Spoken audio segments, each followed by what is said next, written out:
nasce a Áurea Finance, uma holding de investimentos e inovação com o objetivo de reabilitação urbana e econômica. Uma fusão dos mercados imobiliário, financeiro e de inovação, a Áurea Finance consegue a segurança e a valorização dos investimentos. A Áurea é um sonho que nasceu unindo duas experiências, inclusive ela é inédita na América Latina, que é misturar o mercado imobiliário, principalmente esses imóveis degradados, com o potencial de reabilitação urbana e valorização, com as startups. Ou seja, a gente pega um patrimônio que tende a se valorizar e pega as startups que têm tendência de valorização exponencial e a gente mistura os dois riscos e retornos. Mas tudo isso começou num sonho que foi contagiando sócios e que foi unindo pessoas tão experientes e tão fantásticas a essa causa, esse sonho.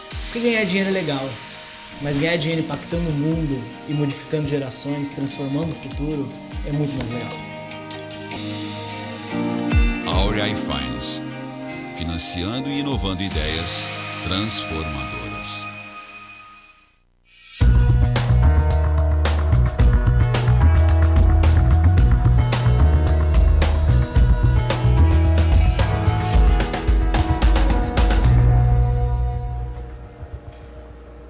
Olá amigos, estamos de volta para mais um Protagonismo Regional em Debate. O painel dessa semana, o painel de governança local, nós vamos falar de relacionamentos abusivos, cinzas e renascimento. É um tema bastante complexo, que há muito tempo a gente está para conversar, para tratar desse assunto, e é por isso que nós estamos trazendo no programa dessa semana a Rita de Cássia, ela que é pedagoga e voluntária, fundadora de um projeto interessante, que abriga mulheres e crianças vítimas de relacionamento abusivo, de violência, e a nossa antiga amiga, colega, aqui nossa colaboradora Larissa Forjanes, ela que é gestora de negócios também, ativista política, já foi candidata, vai me ajudar a fazer esse papo interessante aqui com a Rita de Cássia. Sejam bem-vindas, Rita, Larissa. Obrigada, Sérgio. Vamos lá, né, gente? Vamos bater esse papo. Rita, mais uma vez te agradecendo a tua participação, eu queria primeiro que você contasse um pouquinho da tua história para a gente, para quem nos acompanha. Quando você começou esse trabalho, falar um pouquinho da entidade que você criou, é uma OCIP, né? A gente chama de OSC, que cuida desse tipo de trabalho. Como é que nasceu isso? Por que você resolveu enveredar para esse lado do atendimento a essas famílias? Boa noite a todos. Primeiramente, a HELP, ela é uma casa de abrigo a mães e filhos vítimas de violência doméstica. Um dos focos da HELP, que é um pouco diferenciado das outras casas, é que a HELP foca a manutenção do ciclo familiar. A HELP fica onde? É uma casa de sigilo, né? Ah, ok, mas na cidade você não pode falar? Não. Também não? Ela é uma casa de sigilo e ela abrange o território nacional. Nós atendemos o Brasil todo, inclusive fora. Já recebemos pessoas, né, da Argentina, Uruguai, né, nas mediações do nosso país. E a HELP, ela se iniciou, na verdade, na minha vinda para a Baixada Santista. Né? Eu era de São Paulo, vim com o intuito de moradia, e no meio desse meu trajeto me deparei com a violência doméstica, até então nunca foi assistida por mim, né? E eu, no momento, tomei a frente, socorri essa mãe com esta criança, fui buscar os recursos dentro dos órgãos públicos e não encontrei. Então, a partir daí, eu resguardando a mãe para não perder seu filho no momento da violência, do ciclo da violência, porque ela não tinha parente, não tinha família, ela não tinha para onde ir. Então, automaticamente, isso é constante até nos dias de hoje, infelizmente, porque grandes cidades não possuem abrigos para mães e filhos vítimas de violência, então a criança seria encaminhada para a casa do menor e ela iria para um albergue. Então, para não desvincular esse elo, eu acabei resolvendo abrigá-la, inclusive em casa. Começou o projeto na HELP na minha casa. Geralmente é assim. Comecei, abriguei, dei o suporte necessário para ela até ela recomeçar a vida novamente. Isso quanto tempo faz? 2004, antes da Lei Maria da Penha. A gente nem cogitava a Lei Maria da Penha ainda. Eu vou chamar você qualquer dia aqui para falar da Lei Maria da Penha. Algumas coisas aí que eu tive contato, conhecimento, não sei nem se procede. Larissa, quer fazer alguma pergunta ou quer falar alguma coisa a respeito do tema? Eu quero, acima de tudo, parabenizá-la, porque nessa minha pré-vida política, essa fase que eu passei, eu conheci mulheres que atuam como você. E eu desconhecia sobre esse tema. Né? E elas me falavam, Lari, eu recebo ligação de madrugada da delegacia, porque aquela mulher, ela apanhou, o marido está atrás querendo assassiná-la. E é o apoio, é o braço que tem, né? A delegacia mesmo entra em contato com essas anjas, né? e elas correm, viu, Sérgio? Assim, porque às vezes é passagem que precisa para aquela mulher voltar para o estado de origem, que muitas vezes elas não são daqui, né, Rita? Então, eu dentro da minha área de empreendedorismo, eu posso fazer uma pergunta? À vontade.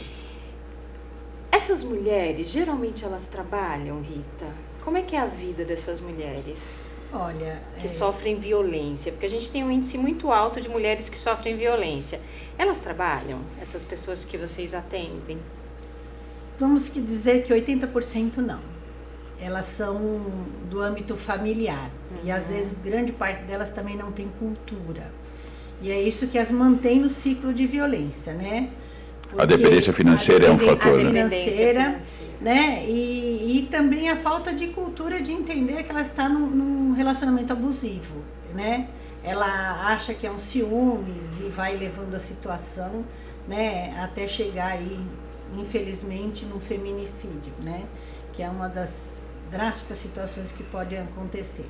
Mas grande parte delas, infelizmente, não tem. E as que têm essa possibilidade, que trabalham fora, elas mesmas já saem do ciclo de violência, né? Poucas procuram a rede de atendimento e seguem o seu percurso, o seu caminho, às vezes até com ajuda familiar, né? Existem políticas públicas hoje, como você tem contato com essas mães, principalmente é um número muito alto de mulheres que não trabalham e como o Sérgio comentou, esse fator faz com que elas realmente aceitem a violência dentro de casa, a falta de autonomia financeira, né? Porque elas precisam dar condições para os filhos, elas precisam se sustentar. Quando você recebe uma mãezinha dessa com uma criança, você tem para onde encaminhar, tem um direcionamento para que essa mulher possa ser capacitada, desenvolver um trabalho. Existe isso? Então, nós temos um problema bem grave na rede de atendimento, né? Vou citar assim, a HELP é a única casa especializada em abrigamento a mães e filhos vítimas de violência doméstica. O que nós temos hoje, em algumas cidades e poucas, na verdade, são casas de passagem. A casa de passagem é 48 horas. E a gente tem um agravante ainda maior, porque quando a mulher ela decide sair do ciclo de violência e busca a rede de proteção e de apoio, né, dos órgãos públicos, ela já confronta um problema dentro da própria delegacia, que às vezes com a falta de qualificação profissional. Então ela já chega lá e ela não tem a atenção necessária. E não são todas as cidades que têm delegacia da mulher, que é o pior, porque há um grande despreparo. Então ela já se confronta com uma realidade, porque ela já vem com medo, ela já vem assustada, e um dos maiores problemas que elas carregam como bagagem é o medo de perder seus filhos. Sim. Por isso que elas dificilmente tomam a decisão de sair. Elas só saem se elas tiverem a garantia que elas não vão perder seus filhos, né? E vamos lá, chegou na delegacia, né? Então algumas cidades têm delegacia da mulher, outras não têm, e outras nem delegacia. Então elas passam por essa dificuldade. O segundo tópico é que nós temos um sistema também que as leis precisam ser alteradas. Tudo precisa ser modificado. Então, eu não sei se vocês sabem, mas a grande parte da rede de atendimento, vamos colocar assim, abriga a mãe com a criança até 13 anos e 11 meses. O filho mais velho fica para trás. E nenhuma mãe vai deixar o filho mais velho para trás. Com certeza. Então, é uma das coisas que a HELP prioriza muito, que, para mim, independe da idade, se inclusive a mãe dela morar com ela e comprovar isso, a gente faz o abrigamento do ciclo familiar. Isso é uma coisa que eu luto muito. E o segundo ponto é a falta, realmente, de atenção de rede pública. Porque eu vou dar como exemplo, a situação dela fazer o boletim de ocorrência e a medida protetiva. A medida protetiva, vamos dizer assim, quando é pedida, ela leva, vamos dizer assim, 48 horas para sair da delegacia para fora e mais 48 para voltar. São 96 horas. E onde fica esta mulher enquanto aguarda uma medida protetiva, se for positiva? Porque às vezes pode ser negativa. Então, em relação à rede pública de atendimento, nós estamos muito escassos. É triste dizer e lamentável, né? Sim. Mas nós estamos aí numa situação, só findando para você, por exemplo, eu vou colocar uma estatística de janeiro até agosto de 2022. Nós tivemos 31.398 denúncias de violência doméstica. Rita, eu queria te fazer uma pergunta assim, bastante específica. Eu vou aproveitar um pouco o fato de eu ter vindo dessa área, conhecer um pouquinho de segurança. Já estou, sei lá, uns 4 anos afastado desse trabalho, mas para quem fica 25 anos com isso, a gente consegue um pouquinho de experiência, né? Um pouquinho de olhar sobre esse problema. E eu, ao longo da minha carreira, uma coisa que eu sempre notei é que a gente nunca priorizava a qualificação humana. Muitas vezes a preocupação era com estrutura, infraestrutura, legislação, mas quem lida com a infraestrutura, com a estrutura e com a legislação não está preparado para lidar, até com a tecnologia. Né? E aí vem uma questão. Né? Primeiro, antes de falar diretamente disso, eu quero só fazer uma comparação. Em tempos de guerra, quem acolhe os refugiados? São as pessoas. O papel do Estado geralmente é dar alguma logística, permitir, facilitar o visto de entrada, não atrapalhar esse processo, mas quem acaba acolhendo são as pessoas. Vê, você acolhe pessoa de um outro país. Então, o natural, se a gente seguir essa lógica, que quem acolheria, o que você falou para mim é muito claro, é cristalino como a água. A mãe não vai abandonar, vai ficar com o filho, vai deixar o outro para trás. Então, a complexidade do problema demanda também acolhimentos complexos, outro ser humano, que consegue compreender o quadro do cenário. Então, aí eu quero ir para a minha pergunta, né? Por isso que eu fiz esse paralelo de situação de guerra, situação de violência, que as duas usam a força, causam sofrimento e precisa de proteção. Como é que você vê a qualificação? Porque se a gente falar em delegacia da mulher, na minha visão, Rita, se nós tivéssemos hoje uma quantidade muito maior de policiais, tanto masculinos quanto femininos, qualificados, preparados e, como usar aspas, né, credenciados para um atendimento 24 horas, para ser demandado, porque ele faz parte de um programa, ele tem um brevet de atendimento à violência familiar. E eu gosto também de falar a palavra violência familiar, porque ela envolve também violência contra idosos, violência contra deficientes, violência contra criança. E a gente chama isso no currículo de formação de grupos vulneráveis. Porque uma mulher, se ela violenta uma criança, ou violenta um idoso, ou violenta um deficiente, ela é a forte da relação. E, geralmente a violência com o vulnerável ocorre do mais forte para o mais fraco. Então, a qualificação para atender um vulnerável em situação de violência, na minha opinião, precisaria ser priorizada. O que você vê a respeito dos comentários que eu fiz agora sobre a priorização da qualificação e essa mudança de paradigma sobre esse negócio de investir em estrutura, mas não se priorizar a qualificação? O que você enxerga sobre tudo isso? Olha, eu sinceramente falando, eu acho que a qualificação é prioridade no Estado, no governo e no município. Entendeu? Precisa ter pessoas capacitadas. Então, hoje, a gente, sendo bem sincero para você, hoje eu vejo dentro do sistema as pessoas mais focadas em ter segurança financeira, se assegurando no concurso público, do que qualificada fazendo, executando o serviço da qual tem um dom. Então, eu digo assim, dentro da Polícia Militar hoje, que a Polícia Militar é a primeira frente de embate com a vítima de violência, porque como que funciona? Ela vai ligar para 190. Então, você vê, eu tenho uma enorme dificuldade, porque ela entra numa fila de espera de roubo, de furto, de homicídio para chegar na vítima de violência. Até lá já chegou no feminicídio, né? Um outro pormenor é a falta de qualificação do próprio policial quando chega. É vítima. Vamos tentar encerrar, resolver o problema aqui, não vamos levar para civil.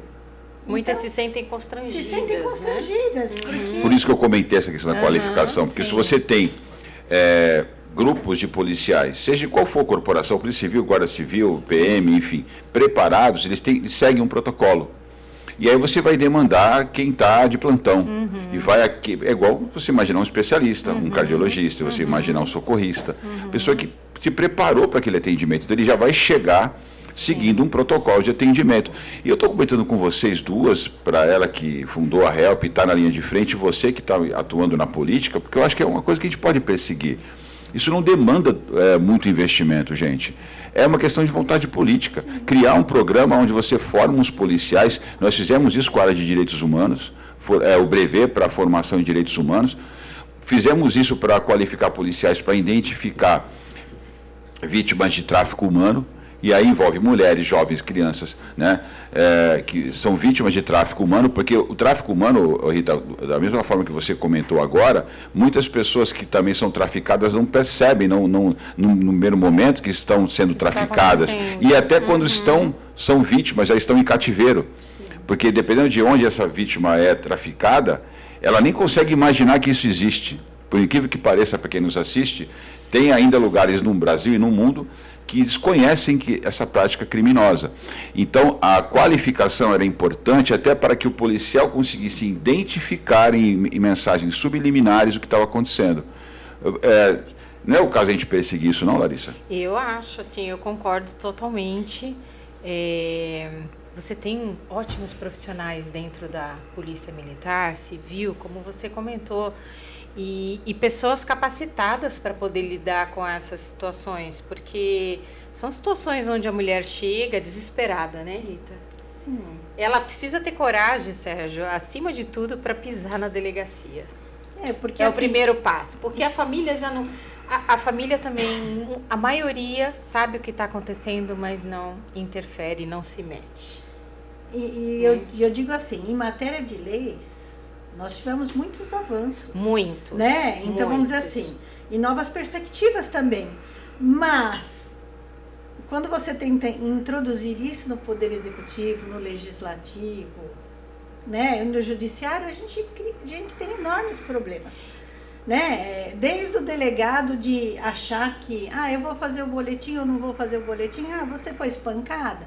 Mas na Lei 11.340, da Lei Maria da Penha, determina e diz, né, na própria lei, que a violência psicológica, moral, patrimonial, né, sexual, ela engloba todo esse contexto. Ela não tem que chegar lá espancada para ter direito a um boletim de ocorrência. Então, é nisso, Sérgio, que a gente nós temos muitos problemas. A preparação também ajudaria muito nisso. Entendeu? Sim. Até dentro dos órgãos. A Rita tocou num pedacinho que é muito importante. As pessoas acham que violência é só quando a mulher apanha. Sim. A violência, muitas vezes, está numa agressão de uma palavra, está na forma onde aquele homem coloca aquela mulher abaixo. Sim. Quando ela não se enxerga como mulher, quando ela perde a autoestima, quando ele fala que ela não trabalha, que quem paga as contas é ele. A gente chama isso de relacionamento abusivo, né? Sérgio, como é que ela chega numa delegacia, a sensação que ela tem, eu vou falar isso como mulher, tá? É que, nossa, mas eu vou falar isso, será que não vão dar risada? Será que eu não vou ser chacota?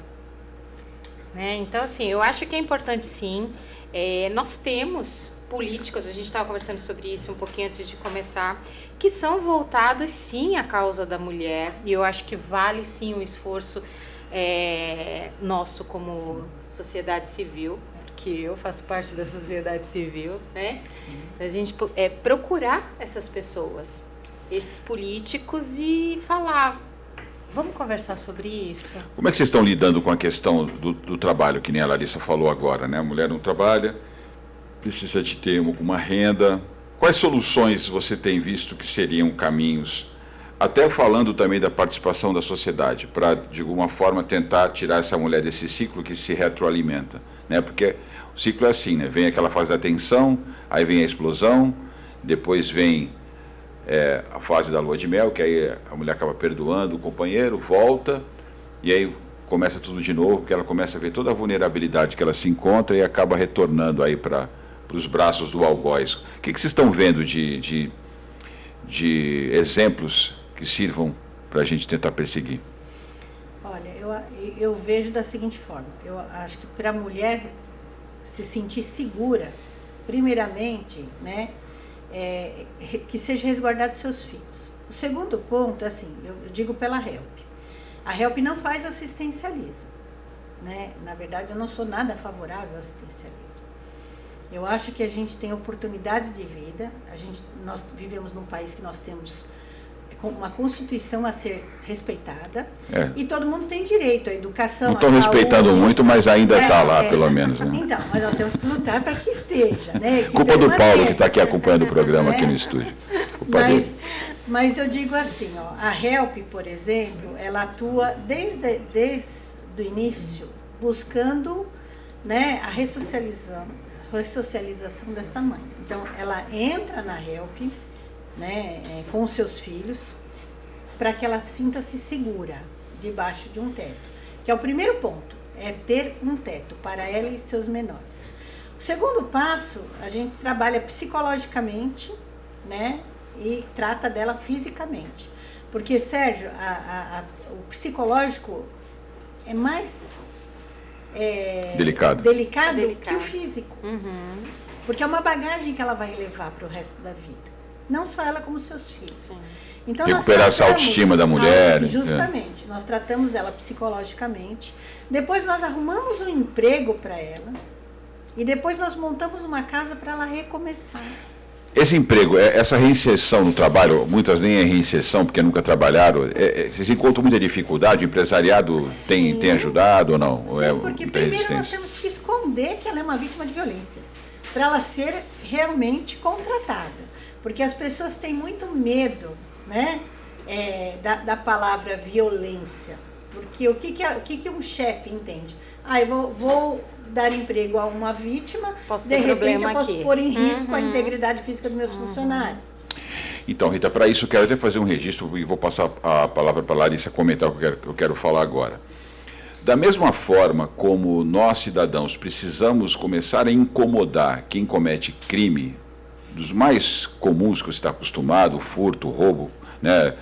Você que vive uma violência aí no seu bairro e a população aos poucos está reagindo quanto a esse tipo de investida, o problema como esse trazido aqui pela Rita e pela Larissa é a mesma coisa.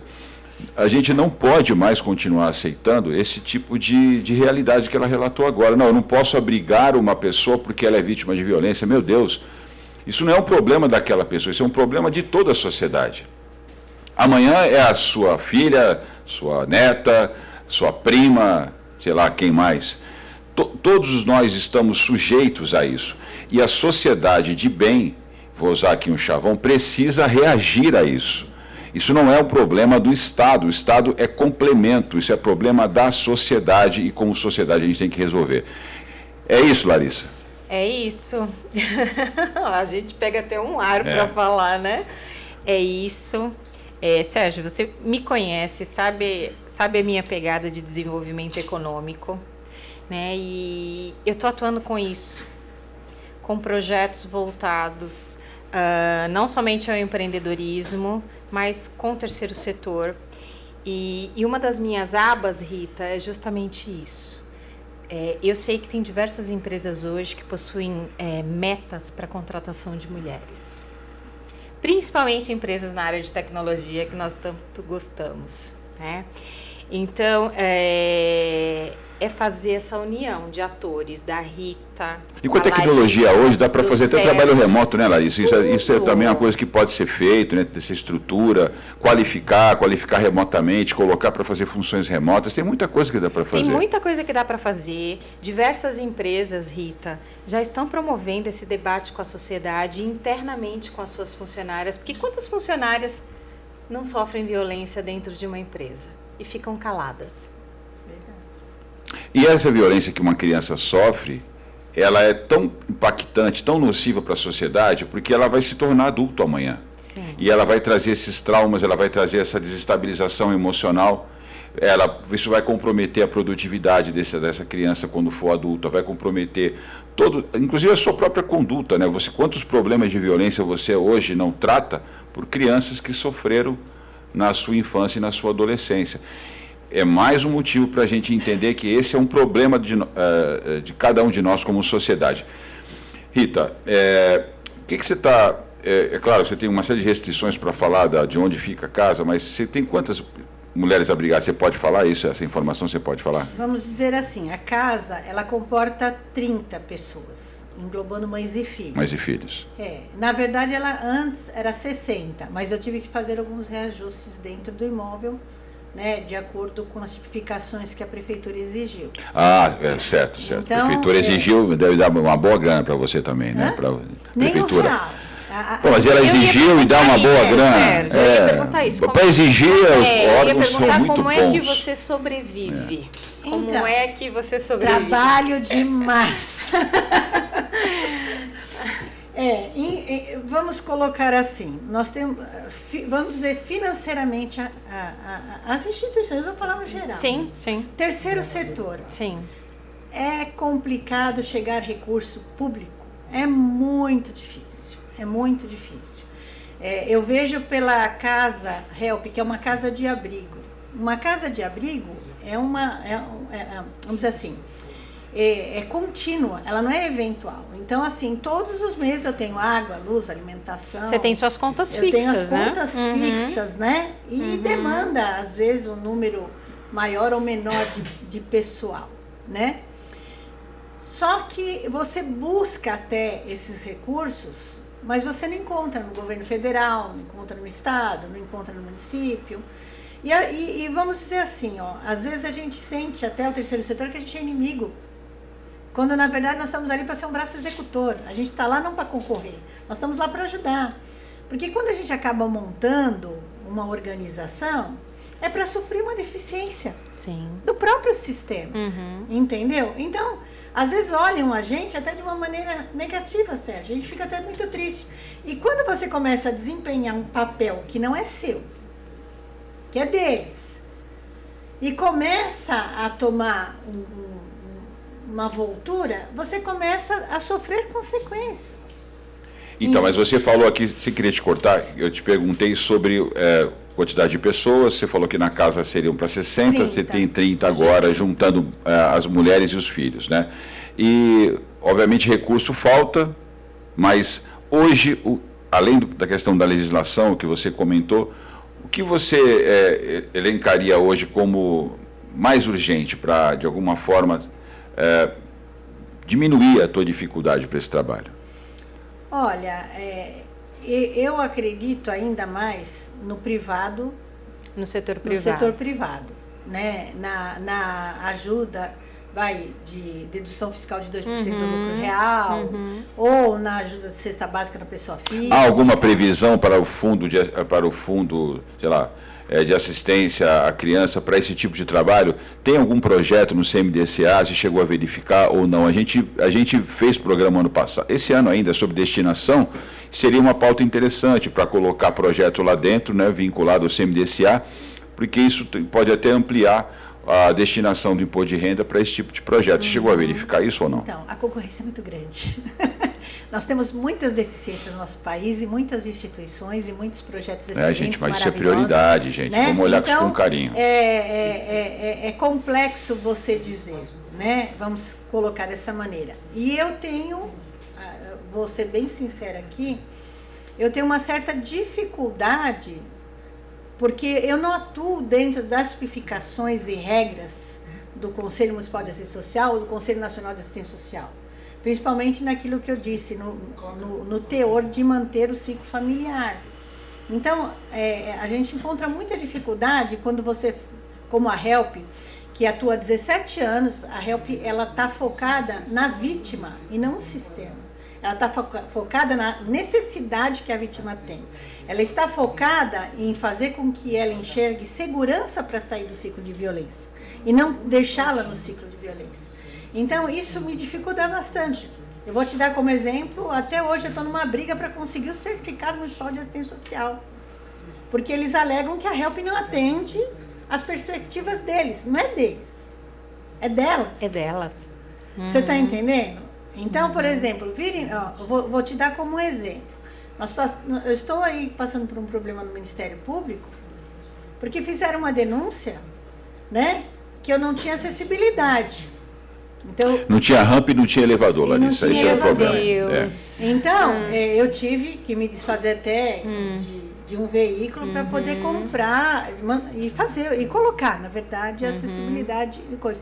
Aí eu lhe pergunto, eu olho para os prédios de 4 andares cheios de idosos, eu queria saber se o Ministério Público vai lá pedir e exigir que tenha um elevador. Tem elevador. Eu olho para a catedral, eu olho para a rampa do fórum. E as crianças nas palafitas, que usam o banheiro, que cai lá, né, que cai na maré e tudo, né? Lá não tem nem privada, mas então, eles foram olhar se tinha acessibilidade. E aí eu acho engraçado, porque eu até estou respondendo segunda denúncia do Ministério Público, não foi uma, foi 2.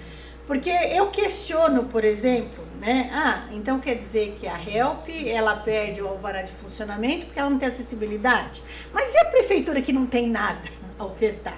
Onde está o dinheiro público que vem do Estado, do governo e do município, que não atende essa gama? Porque se atende essa gama, o terceiro setor não precisava existir, né? Então, Larissa, por isso que a gente precisa de pessoas na esfera pública que trabalhem para mudar esse estado de coisas. Porque o grande problema que acho que a Rita está apontando aqui é que o Estado muitas vezes atua numa briga de poder e não para tentar resolver o problema, a dor da sociedade. Então, os órgãos estão preocupados em quem manda mais, em quem é o dono do quadrado. E não em solução de problemas. E não em solucionar a dor das pessoas, não é verdade? Sim. É bem difícil isso, porque é uma briga de poder, ao invés de ser uma briga por resolver uma situação que necessita de urgência. Eu fico impactada não tem como, ver, né? Da tua expressão, dá para ver que você está realmente chocada com algumas... Não tem como, assim, não ficar chocada, porque a gente vê nos olhos dela que ela faz o bem, que ela faz por propósito, e você ter resistência a esse tipo de trabalho. Esse trabalho da Rita, nessa entrevista com ela, foi indicada para mim por uma amiga em comum, que é advogada, inclusive. E ela falou, eu nem vou participar porque eu vou meter a boca, ela arruma briga com um monte de gente, mas a briga no bom sentido, né? Porque ela fica indignada. Toda vez que eu vejo esses absurdos, eu mando para ela. Eu falo, nossa justiça é maravilhosa, é uma justiça que faz coisas incríveis. Os caras protegem a Constituição, são o primeiro a queimar, faz fogueira com a Constituição. Então, agora, o que a gente está percebendo é que a coisa está tomando um rumo, ela está funilando de tal jeito que alguma coisa vai acontecer. Eu não quero fugir do tema, mas eu quero, já nesse finalzinho de programa, Rita, te dar mais um espaço assim, para você poder falar sobre a possibilidade de, para quem está acompanhando o programa e eventualmente te procure para algum tipo de auxílio, sobre a possibilidade de retomar uma vida mais próxima possível do normal. A gente sabe que quem passa por isso vai ficar com cicatrizes, com marcas, né, praticamente pela vida inteira. Mas, na tua experiência, as possibilidades de retomar uma vida próxima do normal, como é que tem sido o resultado disso na tua experiência? Olha, por eu estar 17 anos, é bem positiva, né? A HELP, até hoje, nós conseguimos montar 1.879 casinhas. Então, todas elas saíram do ciclo de violência e todas elas estão bem.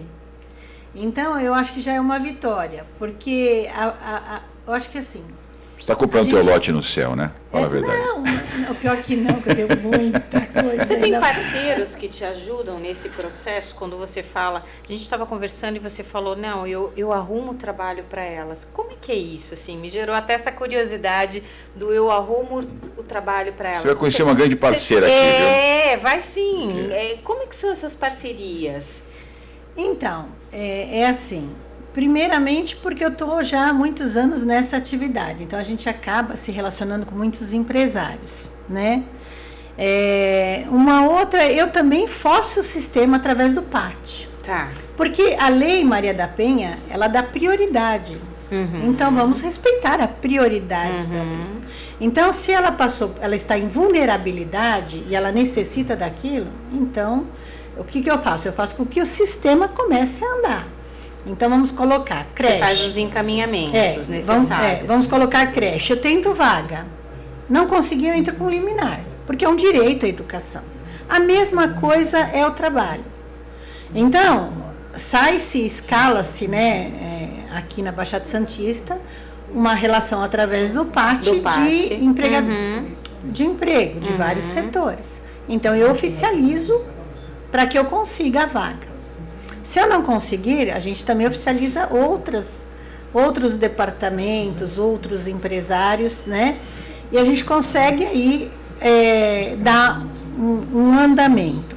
Mas essas mulheres, Rita, elas são geralmente capacitadas para concorrerem a essas vagas que existem no mercado? Olha, vamos colocar assim, grande parte a gente tenta capacitar primeiro. Tá? Então, nós tentamos cursos rápidos, né, dentro da própria organização, porque elas estão passando por violência doméstica, então elas chegam, como eu falei, às vezes com graves sequelas, com graves problemas físicos, mas a gente não pode deixar perder a esperança. Então, é nesse momento em que a gente trabalha o psicológico dela e trabalha a autoestima, dizendo que ela tem a capacidade de um trabalho, que ela tem a capacidade de poder ser uma mãe e poder dar sustento para os seus filhos. Então a gente começa a trabalhar isso nela e vou mais além. É muito bacana porque é muito rápido o nosso processo. Então, por exemplo, elas estão chegando, elas já estão vendo as outras já trabalhando e já indo para a casinha delas. Eu só vou explicar o negócio da casinha porque fica muito em dúvida. Como que funciona? Ela começou a trabalhar, ok? 30 dias após ela estar lá, ela vai ter o primeiro salário. Então, o que nós fazemos? Nós questionamos a empresa que as contratou se vai permanecer ou não, se ela será registrada ou não. Uma vez sendo isso positivo, o que nós fazemos? Nós buscamos um imóvel perto do trabalho e perto da escola, para que ela consiga conciliar a carga horária educacional dos filhos e ir trabalhar. Nós encontramos uma casinha, então quem paga o aluguel é ela. Então nós buscamos um imóvel. Eu não vou mentir para você, grande parte eu acabo inserindo na Praia Grande, em outros municípios, né? Porque o custo de vida bem menor que Santos. Então a gente consegue uma casinha de R$500 com água e luz embutido, né? Então o salário geralmente dela é de 1.700. Então a gente consegue arrumar a casinha. Aí nós montamos a casinha através de colaboradores e doações aí de móveis, utensílios, e entregamos uma casa montada para ela. E a partir dali nós ajudamos com cesta básica por mais 2 meses, e aí ela segue o caminho dela e perde totalmente o vínculo com a HELP. Porque nós fazemos parte ainda do ciclo de violência. A partir do momento que ela está na casa dela, nós temos que ser esquecidos também, para que ela inicie uma nova etapa de vida. Então é assim que funciona. Né? Você faz algum tipo de qualificação, de palestra, tenta agregar novas pessoas para seguir esse teu exemplo, para que a gente tenha capacidade maior de atendimento, ou você fica restrita apenas ao trabalho que você desenvolve, ou não dá tempo de fazer? Não, pelo contrário, o objetivo da HELP é trazer o ser humano a olhar o próximo. Por isso que até às vezes eu prefiro o privado do que o estatal, o recurso. Sim. Porque o privado você traz ele para o problema. Você traz ele para ajudar você a solucionar o problema. Então ele fica muito visível para ele. Olha, Larissa, grande oportunidade, hein? Você que é uma mulher engajada, uma pessoa eu super fico aqui idealista. pensando se quantas mulheres dessas não são empreendedoras. Aqui eu vou até falar nas câmeras aqui, eu acho a Larissa, ela é muito empreendedora, e vou dar 2 ideias aqui, tá? Não são ideias, porque você já deve ter pensado nisso. Mas você pode contar com a gente, viu, Rita? Primeiro, na minha área, para a gente tentar recrutar policiais que queiram ter uma qualificação com você, tá? Sobre essas fórmulas de atendimento, enfim, criar um movimento para que todas as polícias da nossa região possam ter efetivos, contingentes dispostos a passar por uma qualificação. Então, acho que seria muito legal criar um brevet para isso, alguém que passou por essa formação, enfim, o próprio setor privado pode ajudar a estruturar essa qualificação, criar uma apostila, enfim, criar uma carga horária e as pessoas fazerem isso espontaneamente, né, ter o apoio institucional para isso.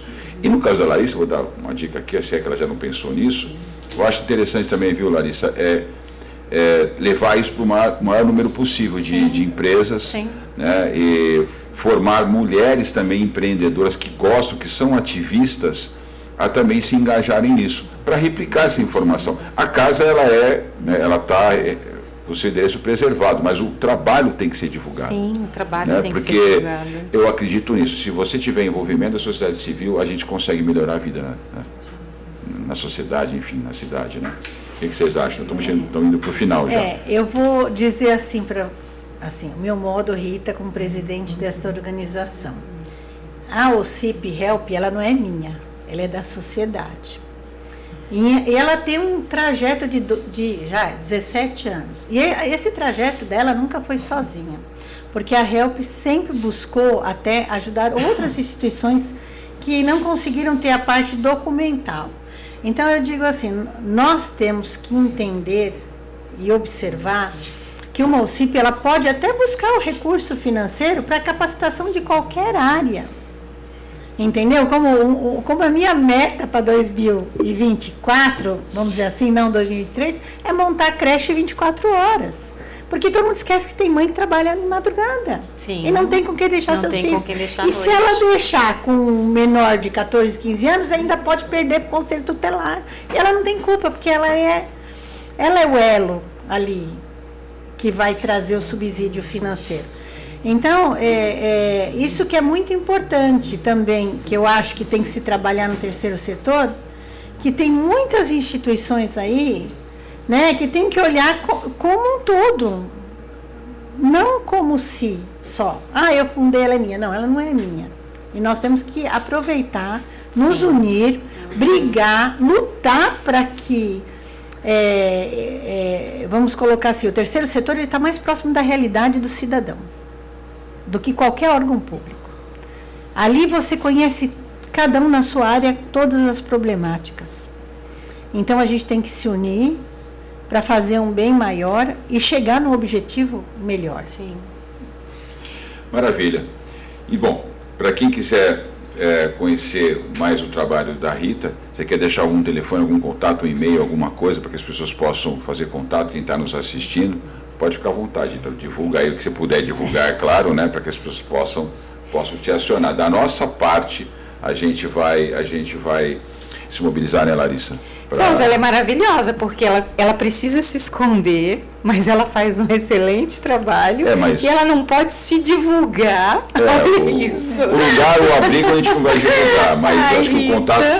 Mas aqui a gente vai ficar solidário com você, viu? Quando chegar a demanda aumentar, passa a bola para nós aí, inclusive a minha produtora gosta muito desse assunto aí, inclusive foi ela que tratou com vocês, né? Foi ela que tratou. Então ela escreveu um belo texto aqui, um belo conteúdo aqui a respeito. Então a gente vai se envolver nisso aí também. Eu trabalhei muito com isso, eu criei um projeto chamado Anjos da Guarda, que eu nunca consegui colocar em prática, que eu queria justamente qualificar policiais que chegassem no local da violência contra grupos vulneráveis, né? Preparados para deparar dessa ocorrência. Nunca consegui pelas mesmas razões que você falou aqui. O sistema ele se defende, ele se preserva, né? Enfim. Mas posso falar só uma coisa rapidinho? Eu acho que está na hora do... Eu me formei há muitos anos atrás e o meu TCC foi o terceiro setor. E agora eu estou começando a trabalhar com o terceiro setor. A gente precisa começar a profissionalizar. Sim. Esquecer o poder público. Sim, justamente. Esquecer. Nós temos que mostrar ao poder público Mostrar que ele está lá para cumprir isso ali as suas mesmo, obrigações isso por mesmo. imposto que a gente paga. Mas tem Justamente. muitas empresas privadas que dá para a gente fazer um excelente trabalho, É isso Rita. aí. Com diversas parcerias e com a sociedade civil. Para isso que você está aqui. Para isso né? que nós estamos aqui. Então, eu vou dar de primeira mão uma notícia para 2023, tá? Eu falo que os males, eu sempre olho de maneira positiva e não negativa, porque me tira daquela redoma e me faz buscar até a minha própria evolução. Uhum. Então, eu queria dizer para vocês que, assim, a HELP não vai apenas mais fazer o abrigamento em 2023. A HELP está criando o Centro de Apoio e Defesa à Mulher. Então, nós vamos fazer como centro de referência da mulher, que nós não temos em Santos, mas a HELP vai ter a partir de 2023. Maravilha. Parabéns. E nós Deixa o fizemos uma contato aí. parceria aí, então mulheres que precisam desse apoio, vocês vão ter a partir de 2023, passando as festas. Então nós vamos ter psicóloga, assistente social e área jurídica para atender vocês gratuitamente. E nós estamos, assim, tendo uma média de, vamos colocar aí, de 1.000 a 1.500 atendimento mês. Aí que eu não falo mais com ela mesmo. Eu mandei mensagem, ela me... Além da De manhã ela me respondeu. Acabou, Sérgio. Ela Agora me acabou. respondeu só à noite. Eu vou, né? Depois eu falo com esse Sérgio amanhã, daqui a semana que vem. Mas tudo bem. Se continuar nesse trabalho assim, eu até me recolho a minha insignificância. Larissa, tuas considerações finais, por favor. Eu gostaria de agradecer a Rita, você, por essa oportunidade de conhecer uma pessoa Você é maravilhosa tão também. cheia de luz. E muito sucesso, Rita. Muito feliz com essa notícia. Muito sucesso. Conte comigo. E acho que daqui é uma parceria, né, Sérgio? Amém. Está nascendo mais duas parcerias para Isso você, mesmo. Rita. Além da Rosa que te apresentou para nós, né?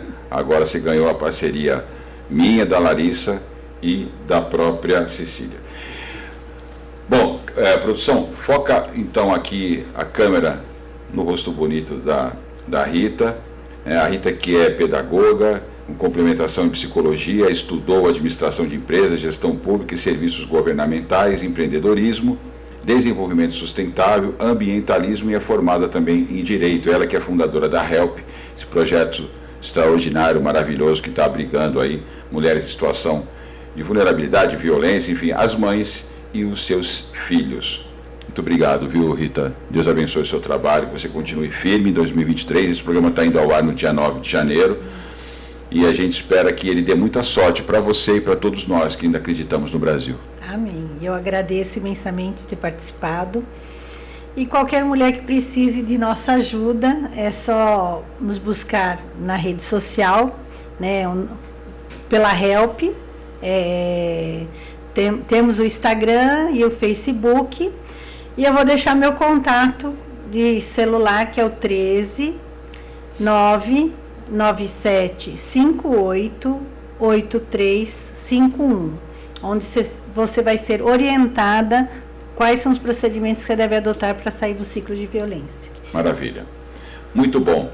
Essa sim é uma protagonista, né? E a Larissa Forjanes, agora a câmera no rostinho maravilhoso da Larissa Forjanes, é quase uma modelo. Ela que é gestora de negócios, formada em recursos humanos, com especialização em marketing, vendas e políticas públicas, atualmente como empresária atuando no terceiro setor, em projetos para o desenvolvimento de políticas públicas. Desenvolvimento de programas para mulheres, ocupou o cargo de articuladora de políticas pela Fundação Getúlio Vargas, FGV, desenvolvendo programas para fomento de empreendedorismo na Baixada Santista. Larissa também foi candidata a vereadora e é deputada estadual. Uma nova liderança despontando na nossa região. Larissa, muita sorte em 2023, viu? Que você venha muitas vezes aqui perfumar e embelezar esse estúdio, que tem aí os feios, Max, Lindmar e Paulo, tudo cara feio. Aí vem vocês aí, né? Então, obrigado, viu, Larissa? Obrigada a você, Sérgio. É sempre um prazer. E sucesso para você também em 2023, porque você é um grande apoiador da causa da mulher, então nós temos que elogiar, né? Tudo que nós faz é para as mulheres. Não é verdade? Obrigado, meninas. E a você que nos acompanhou em mais um Protagonismo Regional em Debate. Espero que tenha gostado. Mais uma razão para você apoiar e divulgar esse projeto. 2023 maravilhoso para todos vocês.